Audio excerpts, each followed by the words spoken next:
പ്രിയ സഹോദരരെ, കർത്താവായ യേശു ക്രിസ്തുവിൻ്റെ രണ്ടാം വരവെന്ന ചാനലിലേക്ക് നിങ്ങൾക്ക് എല്ലാവർക്കും സ്വാഗതം പറയുന്നു. അതിനായി യേശു മഹാരാജാവ് ഒരിക്കൽ കൂടി അവന് നന്ദി പറയുന്നു. പ്രിയപ്പെട്ടവരെ, ഓണം അടുത്തു വരികയാണല്ലോ. ഓണം എന്ന വിഷയത്തെ സംബന്ധിച്ച് ഞാനൊരു വീഡിയോ ചെയ്യാൻ ആഗ്രഹിച്ചതല്ല. പക്ഷേ കുറേയേറെ ആളുകൾ ഓണത്തെക്കുറിച്ചുള്ള വിവിധങ്ങളായ സഭയുടെ കാഴ്ചപ്പാട്, വൈദികരുടെ കാഴ്ചപ്പാട്, ജനങ്ങളുടെ കാഴ്ചപ്പാട്, സമൂഹത്തിൻ്റെ കാഴ്ചപ്പാട്, ഇങ്ങനെയല്ല കുറേയേറെ ആളുകൾ പല മറ്റ് വീഡിയോകൾ എനിക്ക് ഇട്ട് തരികയാണ്. വാട്സപ്പൊക്കെ ഇട്ട് തന്നിട്ട് ബ്രദറെ ഇതൊന്ന് കേൾക്ക്. അതിനകത്ത് ഒരുപാട് പല രീതിയിൽ അറിയാൻ ഓണം എന്ന സംഭവം കേരളത്തിൽ വന്നതെങ്ങനെ, അത് ഓരോ കാലഘട്ടങ്ങളിൽ ജനങ്ങളുടെ മേൽ അടിച്ചേൽപ്പിച്ച ചില സത്യങ്ങളാണ്. അതിൻ്റെ ആത്മീയ തലം ഇത്, സാംസ്കാരിക തലം ഇത്, അതിൻ്റെ ഹൈന്ദവ മതത്തിൻ്റെ രീതിയിലുള്ള കാഴ്ചപ്പാട് എല്ലാം ഓരോ രീതിയിലുള്ള വീഡിയോകൾ എനിക്ക് ചെയ്തു തരികയാണ്. പ്രിയപ്പെട്ടവർ, ഇവിടെ ഞാനത് കുറേയേറെ കേൾക്കുകയും കാണുകയും ചെയ്തു. എനിക്ക് ഈ വിഷയത്തെ സംബന്ധിച്ച് നിങ്ങളോട് പറയാനുള്ളത് ഒറ്റ കാര്യമാണ്. അതിങ്ങനെയാണ്.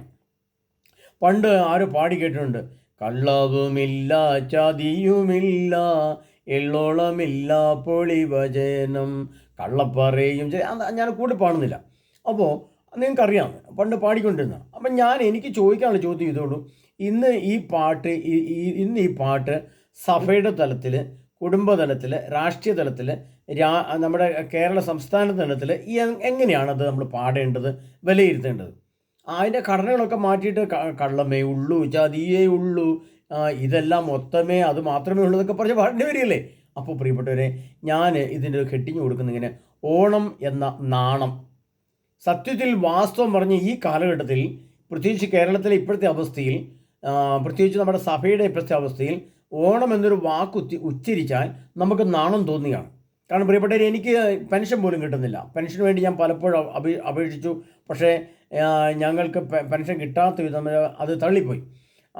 10 സെൻറ്റ് സ്ഥലം കൂടുതൽ, 2 ഏക്കർ 10 സെൻറ്റ് സ്ഥലം എന്നുള്ളതിന് 10 സെൻറ്റ് സ്ഥലം മക്കൾക്ക് വീതം വെച്ച് കൊടുത്ത കണ്ടീഷനിലേക്ക് പോയതാണ്. എന്നിട്ട് നമുക്കൊരു എൻ്റെ പേരിൽ 70 സെൻറ്റ് സ്ഥലമേ ഉള്ളൂ. എന്നിട്ട് പോലും അതുകൊണ്ട് അപേക്ഷിച്ചിട്ട് നമുക്ക് പെൻഷൻ പോലും തള്ളിക്കളയാം. നമുക്ക് പെൻഷൻ പോലും കിട്ടുന്നില്ല. മറ്റു സാമ്പത്തികമായിട്ടുള്ള വരുമാനം വളരെ കുറവാണ്.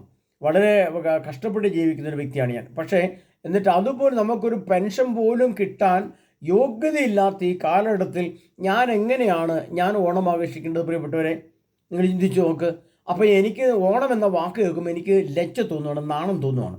അതുകൊണ്ടാണ് ഞാൻ ഓണം എന്ന നാണം എന്ന് പേരിടുന്നത്. പ്രിയപ്പെട്ടവരെ, ഇവിടെ അതതിൻ്റെ ഒരു രാഷ്ട്രീയ തലം, അതിൻ്റെ ഒരു പൊതുതലമാണ് ഇപ്പം ഞാൻ പറഞ്ഞത്. ഇനി ഇതിൻ്റെ ആത്മീയ തലത്തെക്കുറിച്ച് പറയുമ്പോൾ, വട്ടായലച്ചൻ്റെ ക്ലാസ്സിൽ ഇത് കിടപ്പുണ്ട്. തോമസ് വാഴയാരിക്കൽ അച്ഛൻ എന്ന് പറയുന്നത് ഇടുക്കിയിൽ നിന്ന് സംസാരിക്കുന്ന അച്ഛൻ്റെ ക്ലാസ് ഞാൻ കേട്ടിട്ടുണ്ട്. പിന്നെ പണ്ട് ദാനിയപ്പുണത്തിൻ്റെ അച്ഛൻ ഞങ്ങൾ കേട്ടിട്ടുണ്ട്. മറ്റ് ജനവിഭാഗങ്ങളുടെ പുത്രന്മാരുടെ ക്ലാസ് എനിക്കിതിനകത്ത് അയച്ചുന്നുണ്ട്. അതിനകത്തൊക്കെ ഓണം എന്ന വിഷയം നമ്മൾ ആഘോഷിക്കാൻ പാടില്ലെന്നും അത് തെറ്റാണെന്നും അത് ഹൈന്ദവ മതത്തെ ചുറ്റിപ്പറ്റിയുള്ള സംഭവമാണെന്നും ഒക്കെ നമ്മൾ കേൾക്കുകയും കാണുകയും ചെയ്യുന്നുണ്ട്. പ്രിയപ്പെട്ടവരെ, ഇവിടെ നമ്മൾ മനസ്സിലാക്കേണ്ടത് ശരിക്കും എന്താണ്, അതൊരു ഹൈന്ദവ സംസ്കാരവും ഹൈന്ദവ പാരമ്പര്യവും അതോട് ചേർന്നുള്ള കാര്യമാണ്. അത് നമ്മൾ ക്രിസ്ത്യാനികൾ ഏറ്റെടുക്കേണ്ട ആവശ്യം നിലവിലില്ല. എന്നാൽ നമ്മുടെ സഭയ്ക്കകത്ത് അതിനെ ആഘോഷമാക്കുന്ന വൈദികരും ഇടവകയും അതോടനുബന്ധിച്ചുള്ള ധാരാളം പാട്ടുകളും പായസങ്ങളും ആഘോഷമൊക്കെ നടക്കുമ്പോൾ ഇവിടെ നമ്മൾ ചിന്തിക്കേണ്ടത് വെളിപാടിൻ്റെ പുസ്തകം 13-ാം അധ്യായം 18-ാം തിരുവചനമാണ്. വെളിപാടിൻ്റെ പുസ്തകം 18-ാം അധ്യായം 3-ാം തിരുവചനമാണ്. അവിടെ ഇങ്ങനെയാണ് നമ്മൾ കാണുന്നത്, അവൾ പിശാചുക്കളുടെ വാസസ്ഥലവും എല്ലാ അശുദ്ധാത്മാക്കളുടെയും സങ്കേതവും അശുദ്ധവും ഭീവത്സവുമായ സകല പക്ഷികളുടെയും തവളമായി. എന്തെന്നാൽ സകല ജനതകളിലും അവളുടെ ഭോഗാസക്തിയുടെ മാതകമായി വീഞ്ഞ് പാനം ചെയ്തു. ഭൂമിയിലെ രാജാക്കന്മാർ അവളുമായി വ്യഭിചാരം ചെയ്തു. അവളുടെ സുഖഭോഗ വസ്തുക്കൾ വഴി വ്യാപാരികൾ ധനികരായി. പ്രിയപ്പെട്ടവരെ, മുസ്ലിം സമുദായം ഓണം ആഘോഷിക്കാറുണ്ടോ? നമുക്കറിയില്ല. നമ്മുടെ രാജ്യത്ത്, നമ്മുടെ കേരളത്തിൽ തന്നെ ധാരാളം മുസ്ലിം ആളുകളുണ്ട്. നമ്മൾ കാണുന്നുണ്ട് അവരെ. അവരുടെ വീടിൻ്റെ മുറ്റത്ത് പൂക്കളം വെക്കുന്നുണ്ടോ? ഒന്നുമില്ല. അവരുടെ കച്ചവട സ്ഥാനങ്ങളിൽ അവർ തകൃതിയായിട്ട് സാധനങ്ങൾ വിൽക്കും. അതവർ കച്ചവടം ചെയ്യും. അത് അവരുടെ ബുദ്ധിയും തന്ത്രവും ജ്ഞാനവും. പക്ഷേ ഇതെല്ലാം പോയി വാങ്ങാനും ഇതെല്ലാം പോയി നടത്താനും നമ്മളിതിൻ്റെ പിന്നാലെ പോകുമ്പോൾ നമ്മൾ നഷ്ടപ്പെടുന്നതാണ്. കർത്താവ് പറയാണ്, ഈ അശുദ്ധവും ഭീവത്സവുമായ സകല പക്ഷികളും നിങ്ങളുടെ വീട്ടിൽ വന്ന് വസിക്കും. എന്തെന്നാൽ അതിൻ്റെ കാരണം നമ്മൾ മനസ്സിലാക്കേണ്ടത്, നാം കുർബാന, കൂദാശകളെല്ലാം, തിരുവചനങ്ങൾ, ധ്യാനങ്ങൾ, ആരാധനകളിൽ കൂടെ എല്ലാം നമുക്ക് ലഭിക്കുന്ന പ്രാവാണ്. പ്രാവ് പരിശുദ്ധാത്മാവിൻ്റെ പക്ഷിരൂപമാണ് പ്രാവ്. അപ്പം നമ്മൾ ആ പ്രാവിനെ കുർബാനകൾ സ്വീകരിക്കുമ്പോൾ ആ പ്രാവ് ആകുന്ന പരിശുദ്ധാത്മാവാണ് നമ്മുടെ ഹൃദയത്തിലേക്ക് കടന്നു വരുന്നത്. എന്നാൽ ആ രാവിലെ കുർബാന കാണുകയും ആ പരിശുദ്ധാത്മാവിനെ ആ പ്രാവിനെ സ്വീകരിക്കുകയും ചെയ്തതിന് ശേഷം ഈ ഉച്ചയോടുകൂടി നമ്മൾ ഈ ഓണത്തിൻ്റെ പരിപാടി ആരംഭിക്കുമ്പോൾ എന്തായി, അത് അശുദ്ധവും ഭീവസമായ മറ്റു പക്ഷികൾ, അതായത് കഴുകന്, പരുന്ത്, അങ്ങനെയൊക്കെയുള്ള അശുദ്ധമായ ഭീവത്സമായ പക്ഷികൾ നമ്മുടെ ഹൃദയത്തിലേക്ക് കയറി വരുമ്പോൾ ഈ പ്രാവിനെ അത് കൊത്തി പുറത്താക്കുകയും ആ അശുദ്ധാത്മ നമ്മുടെ ഹൃദയത്തിൽ കയറി വാസമുറപ്പിക്കുകയും ചെയ്യും. ഇതാണ് നമ്മൾ കാലാകാലങ്ങളിൽ കാണുന്നത്.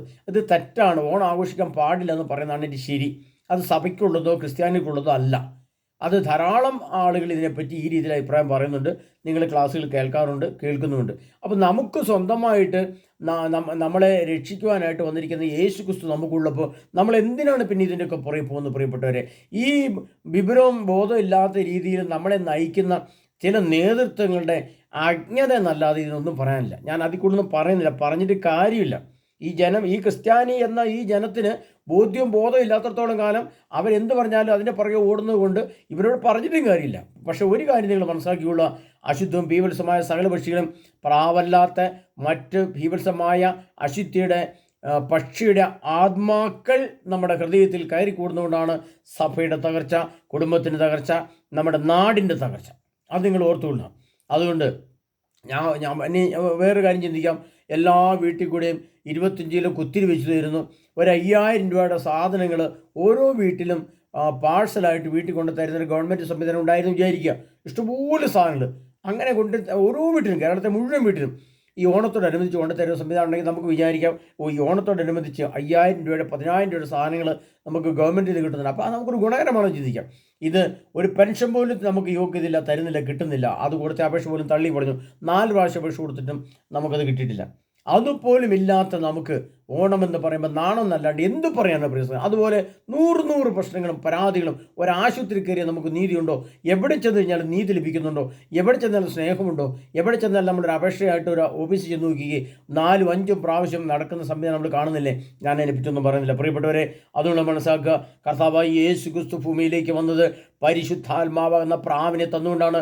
അതുകൊണ്ടാണ് ലൂക്കായുടെ സുവിശേഷത്തിൽ യേശു യോർദാൻ നദിയിലേക്ക് ഇറങ്ങി നിന്നപ്പോൾ സ്നാപയോഹന്നാൻ ജലം കൈക്കുമ്പിളിലെടുത്ത് യേശുവിൻ്റെ നെറുകിലേക്ക് വെച്ചപ്പോൾ സ്വർഗം തുറക്കപ്പെട്ടതും പ്രാവിന് പരിശുദ്ധാത്മാവ് പ്രാവിൻ്റെ രൂപത്തിൽ അവൻ്റെ മേൽ എഴുന്നള്ളി വരുന്നത് ഞാൻ കണ്ടു എന്ന് പറഞ്ഞെങ്കിൽ, ആ യേശു ക്രിസ്തു വാഴ്ത്തി തന്ന ആ വചനവും അതിൻ്റെ പരിശുദ്ധ കുർബാനയാകുന്ന തിരുത്വം ഭക്ഷിക്കുമ്പോൾ നമ്മളിൽ വന്ന് കയറുന്നത് വെൺപ്രാവാണ്, വെളുത്ത പ്രാവാണ്, പരിശുദ്ധാത്മാവാണത്. ആ പരിശുദ്ധാത്മാവ് ഹൃദയത്തിൽ രാവിലെ കുർബാന പോലെ സ്വീകരിക്കുകയും ഉച്ച കഴിഞ്ഞ് ഓണം ആഘോഷിക്കുകയും ചെയ്യുമ്പോൾ ഈ പ്രാവിനെ കൊത്തി ദൂരെ പറപ്പിച്ച് ദൂരെ കളഞ്ഞ്, അല്ലെങ്കിൽ ആ പ്രാവിനെ കൊത്തി കൊന്നിട്ട് അവിടെ കയറി വരുന്നതാണ് കഴുകനും കാക്കയെന്ന് ഓർത്തോണം പ്രിയപ്പെട്ടവരെ. അതുകൊണ്ട് ജ്ഞാനം ഉണ്ട് എങ്കിൽ, നിങ്ങൾക്ക് വിവരവും വിദ്യാഭ്യാസം ഉണ്ട് എന്ന് നിങ്ങൾ അഭിമാനിക്കുന്ന കേരളത്തിലെ ക്രിസ്ത്യാനികളോട് മാത്രമാണ് ഇത് പറയുന്നത്. മറ്റുള്ള സഭകളിൽ നമുക്ക് പറയേണ്ട ആവശ്യമില്ല. പ്രിയപ്പെട്ട ക്രിസ്ത്യാനികളെ നിങ്ങൾ ഓർമ്മിക്കണം, നമ്മൾ എവിടെയാണുള്ളത്? നമ്മുടെ തലയ്ക്ക് മുകളിൽ ജലബോംബ്, മുല്ലപ്പെരിയാറിൻ്റെ പ്രശ്നം ഒരുക്കപ്പെട്ടിട്ടുണ്ട്. അതുപോലെ തന്നെ ഇനി പാറ്റ വിപ്ലവങ്ങളുടെ പരിപാടികൾ വരുന്നുണ്ട്, പുറകെ ആഭ്യന്തര കലാപങ്ങൾ വരുന്നുണ്ട്. അതുകൊണ്ട് കർത്താവ് ശിക്ഷയ്ക്കൊരുക്കും, ശിക്ഷിക തന്നെ ചെയ്യും. ക്രിസ്ത്യാനികളെന്ന നാമത്തെ എന്നേക്കുമായി അടിച്ചു തകർക്കുന്ന സംവിധാനം തൊട്ടുപുറകിലാണുള്ളത് ഓർത്തുകൊണ്ട് വേണം ക്രിസ്ത്യാനികളായി നിങ്ങൾ ഓണം ആഘോഷിക്കാൻ. അതുകൊണ്ട് ദൈവമായ കർത്താവായ യേശു ക്രിസ്തുവിൻ്റെ വിശുദ്ധ ലിഖിതങ്ങളും വചനങ്ങളും അല്ലാതെയുള്ള ഒരു സംഭവങ്ങളും ആഘോഷിക്കുകയോ പാടുകയോ പറയുകയോ കാണുകയോ കേൾക്കുകയോ ചെയ്യുന്നത് തെറ്റാണ്. ദൈവത്തിൻ്റെ മഹത്വം നമ്മൾ നഷ്ടമാകും. അത് ഓർത്തുള്ളൂ. അതുകൊണ്ട് ഞാൻ നിങ്ങൾ പറയുന്നു, ഓണം എന്ന നാണം നിങ്ങൾ നിൽക്കരുത്. നിങ്ങൾ നാണം കെടാൻ പോകുന്നേ ഉള്ളൂ, അത് വരുന്നേ ഉള്ളൂ പ്രിയപ്പെട്ട സഹോദരങ്ങളെ. അതിനായി കൂടുതൽ ഈ വിഷയത്തെപ്പറ്റി എനിക്ക് സംസാരിക്കാനില്ല. ഇതെല്ലാം നിങ്ങളോട് സംസാരിക്കുന്നത് ദൈവവചനത്തിൻ്റെ അടിസ്ഥാനത്തിലാണ്.